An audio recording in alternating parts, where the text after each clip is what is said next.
We provide you the platform to turn your dreams into reality. Give wings to your aspirations with KR Mangalam University. Netaji नमस्कार में आपका स्वागत है। मैं हूं मोहित राज दुबे। अपने इस खास कार्यक्रम में न हम इधर की बात करते हैं न उधर की बात करते हैं, बल्कि खबरों के अंदर की खबर की बात करते हैं। आज हम बात करेंगे जम्मू कश्मीर के पूर्व मुख्यमंत्री गुलाम नबी आज़ाद के विस्फोटक इंटरव्यू के बारे में। आज हमने गुलाम नबी आज़ाद से एक्सक्लूसिव बातचीत की है और बातचीत हमने पहलगाम के मुद्दे पर की है, जहाँ पर पर्यटकों की हत्या कर दी गई। आतंकवादियों ने जिस तरीके से गोलियों से पर्यटकों को भून दिया, उसके बाद पूरे देश में गुस्सा है। देश इंसाफ मांग रहा है। देश ये कह रहा है कि जवाबी कार्रवाई होनी चाहिए और कार्रवाई ऐसी होनी चाहिए कि पाकिस्तान को याद रहे। दरअसल गुलाम नबी आज़ाद ने यही बात कही। गुलाम नबी आज़ाद ने कहा कि कार्रवाई इस रूप में होनी चाहिए कि उसे पाकिस्तान याद रखे। गुलाम नबी आज़ाद ने यह भी कह दिया कि ऐसे कार्रवाई करिए कि सांप भी मर जाए, लाठी भी न टूटे। अब सुनिए कि गुलाम नबी आज़ाद ने किस रूप में, किस तरीके से जम्मू कश्मीर में जिस तरीके से घटना हुई, जिस तरीके से पहलगाम में घटना हुई, उसके बारे में हमसे बातचीत की। उन्होंने ये भी कहा कि जो घाटी के भीतर जब भी कोई हमला होता था तो एक सुर नहीं दिखाई देता था, लेकिन इस हमले के बाद, इस आतंकवादी हमले के बाद एक सुर में मस्जिदों से भी आज़ान आ गई, मस्जिदों से भी आवाज़ आ गई कि खंडन करिए, कैंडल मार्च करिए और इस पूरे जिस तरीके से ये घटना घटी है उसको लेकर एक ऐसा माहौल बनाइए कि दहशतगर्द को ये लग जाए कि जम्मू कश्मीर एक साथ चल पड़ा है हिंदुस्तान के साथ। सुनिए गुलाम नबी आज़ाद ने आखिर कहा क्या। जम्मू कश्मीर के पूर्व मुख्यमंत्री गुलाम नबी आज़ाद साहब खास बातचीत करने के लिए मेरे साथ मौजूद हैं। जिस तरीके से हमला हुआ है पहलगाम में, उसके बाद से जो है देश में रोष है, लेकिन गुलाम नबी आज़ाद साहब क्या सोचते हैं, क्योंकि घाटी को बेहतर ढंग से आप समझते हैं साहब। पहला सवाल कि क्या होना चाहिए, क्योंकि जिस तरीके से मासूम मारे गए हैं उससे गुस्सा है पूरे देश में। प्रदेश में भी है और देश में भी है। प्रदेश में एक नई जो बात हुई है कि 47 से ही, हमारी पैदाइश से भी पहले से ही जो लड़ाई उस वक़्त हुई थी, उसकी वजह से कई इंडिविजुअल्स में हमदर्दियाँ भी थी कुछ लोगों के साथ, और जो भी हुकूमत होती थी उसको शिकायत होती थी कि मिलिटेंसी ख़त्म नहीं होती है, कई जगह उनको सिंपैथाइज़र है उनकी मदद करने के लिए है। लेकिन ये हमारे 26 भाइयों ने, जो हमारे भाई थे, उन्होंने कुर्बानी दी। इतनी बड़ी कुर्बानी दे नहीं सकते थे कि उन्होंने देश को इकट्ठे किया और सारे जम्मू कश्मीर के लोगों को आतंकवाद के खिलाफ खड़ा किया। कोई भी चीफ मिनिस्टर, कोई भी केंद्रीय सरकार किसी भी पार्टी की हो, या मैं ही क्यों न चीफ मिनिस्टर हूँ, मैं भी सब कश्मीरियों को या मुसलमानों को, जम्मू कश्मीर के मुसलमानों को मिलिटेंट्स के खिलाफ एकजुट होते नहीं देखा। लेकिन इनके बलिदान ने, अपने जीवन का सबसे बड़ा बलिदान दिया, इनके परिवार ने बलिदान दिया।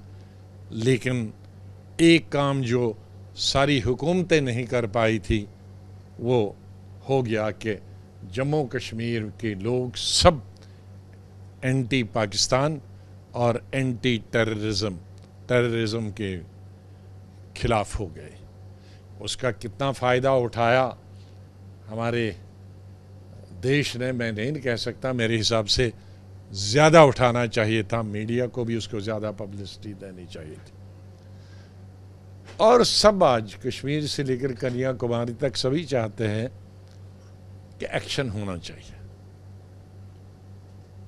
अलग अलग लोग, कोई जज्बात की वजह से, कोई इतना बड़ा नुकसान हुआ उसकी वजह से, कोई देश को धक्का लगा है उसकी वजह से, अलग अलग लोगों की सोच है, अलग अलग तरीके देश को इस्तेमाल करने चाहिए। लेकिन मैं समझता हूं कि प्राइम मिनिस्टर को, डिफेंस मिनिस्टर को, होम मिनिस्टर को और जो उनकी काबीना है, जो कैबिनेट है, और जो हमारे आर्मी, एयरफोर्स के लोग, ज़्यादा उनका ही रोल रहेगा, नेवी का भी रोल रहेगा।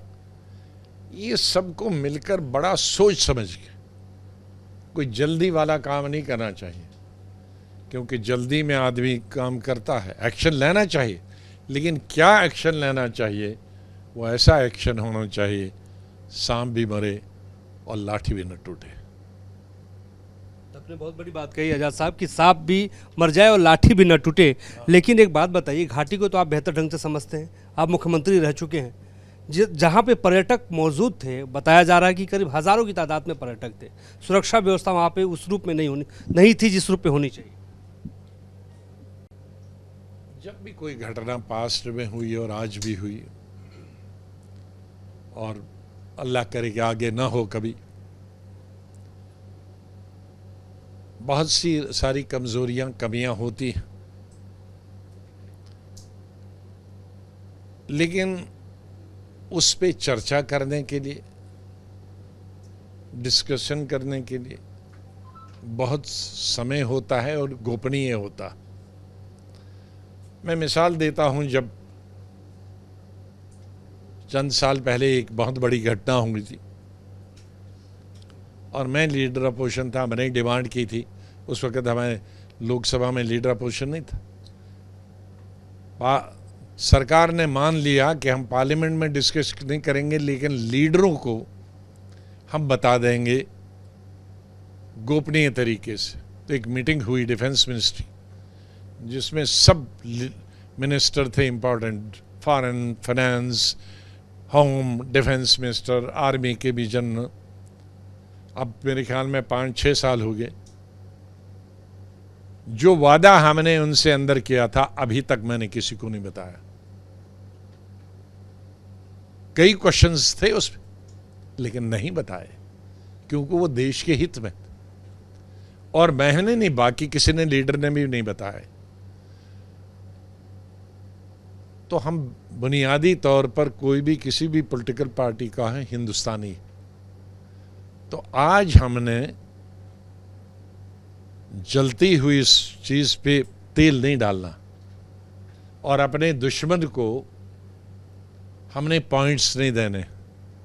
तो मेरी गुजारिश यही है, कई लोग कह रहे हैं, कहोगे कि भाई सरकार को बचा रहा, नहीं, सरकार जवाब दे है, उनको जवाब देना पड़ेगा, लेकिन 6 महीने के बाद, 1 साल के बाद भी घटना हो सकती, या उनसे मिलके आज भी हो सकता। मैं नहीं सोचता कि डिफेंस मिनिस्टर या प्राइम मिनिस्टर या होम मिनिस्टर, 3 लोग जो इंटरनल सिक्योरिटी और या सीमाओं की रक्षा करते हैं, या प्रधानमंत्री, ओवरऑल इनमें से कोई लीडर ऑफ अपोजिशन का या 5-6 लीडरों को मिलने से मना करेगा कि भाई हमें कुछ बात करना है जो हम पार्लियामेंट में नहीं करेंगे। तो मुझे लगता है ये सब उनको देंगे, लेकिन उसी चीज़ के लिए अगर हम वो पार्लियामेंट में डिस्कशन करेंगे तो वो पाकिस्तान को आप अम्यूनिशन देते, तो वो नहीं देना चाहिए। सत्र नहीं बुलाया जाना चाहिए। नहीं, सत्र बुलाने में तो अगर ये तय हो जाए तो उससे तो सरकार क्या, अब मैं मुबारकबाद देता हूँ, मैं बधाई देता हूँ जम्मू कश्मीर के चीफ मिनिस्टर को। उसने सबसे पहले आल पार्टी मीटिंग बुलाई, मैं भी उस आल पार्टी मीटिंग में था, और मैंने किसी भी इंडिविजुअल पॉलिटिकल पार्टी के लीडर को, चाहे वो बीजेपी का हो या कश्मीर का रीजनल पार्टी का हो, जो कि आम तौर पर आग उगलते हैं, आज मैंने उनको कितने प्यार, और लगता था कि एक माँ के बच्चे बोल रहे हैं, उस तरह से बोला। और चीफ मिनिस्टर ने 1 डे सेशन भी बुलाया, और उसी तरह का माहौल उसमें भी देखा। तो हमारे हिंदुस्तान के पार्लियामेंट में ऐसा क्यों नहीं हो सकता? वो भी लगने चाहिए इकट्ठे, यूनाइटेड, उससे सरकार भी और देश को भी भला है। लेकिन ये चीज़ें पहले सॉर्ट आउट होनी चाहिए। अपोजिशन लीडर्स में भी, अगर सब नहीं, लेकिन इम्पोर्टेंट अपोजिशन लीडर्स को अलग बताना चाहिए, और अलग गवर्नमेंट को उन्हें सेटिस्फाई करना चाहिए, ताकि वो दोबारा वो चीज़ें सदन में सिर्फ एक सॉलिडिटी का, एक यूनिटी का माहौल बनना चाहिए। आजाद साहब घाटी को अच्छे ढंग से समझते हैं, पूर्व केंद्रीय मंत्री रह चुके हैं। कांग्रेस पार्टी में करीब 50 सालों तक उनकी राजनीति रही है। वो समझते हैं कि क्या बोलना चाहिए, क्या नहीं बोलना चाहिए। जिस तरीके से उन्होंने पहली बार ये बात कही है कि पाकिस्तान पर ऐसा कार्रवाई हो, पाकिस्तान को इस तरीके से जो है सबक सिखाया जाए कि सांप भी मर जाए लाठी न टूटे, इसका मतलब आप समझ लीजिए। गुलाम नबी आज़ाद ने यह भी कहा कि विशेष सत्र तो बुलाइए, लेकिन वहाँ पर एक ऐसा मैसेज दिया जाए कि हिंदुस्तान एक है, यानी एक माँ बाप के सभी बच्चे एक साथ एक सुर में संसद के भीतर दिखाई दें। आज के लिए बस इतना ही। मेरे सहयोगी प्रेम शंकर के साथ मुझे इजाज़त। नमस्कार।